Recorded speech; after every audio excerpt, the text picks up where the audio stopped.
The sadness that I was lost and unloved and had a terrible fate before me.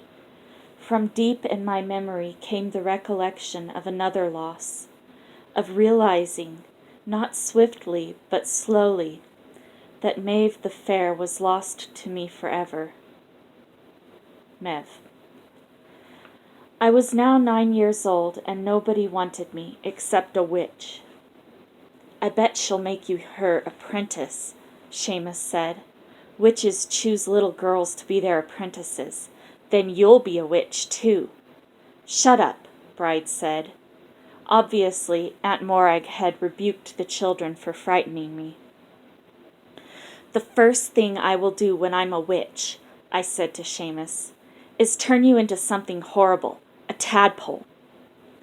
Already I had a picture of myself stirring some fetid brew over a fire with bits of live creatures chopped up in it. My heart turned over in fright and disgust. Juniper was not in the church, but when the coffin was carried out into the churchyard, she was in the group that stood around the grave. She stood respectfully, with a thoughtful look on her face, as Phelan priests said the prayers, and when the coffin was lowered and people threw flowers down onto the lid, Juniper threw some poppies and cornflowers she had been carrying. Tilly was tethered by the churchyard gate, and when the funeral was over, Juniper stood waiting for me there. No goodbyes were said. I was still a part of the village. But people waited and watched while Juniper picked up my bag and tied it onto Tilly's back.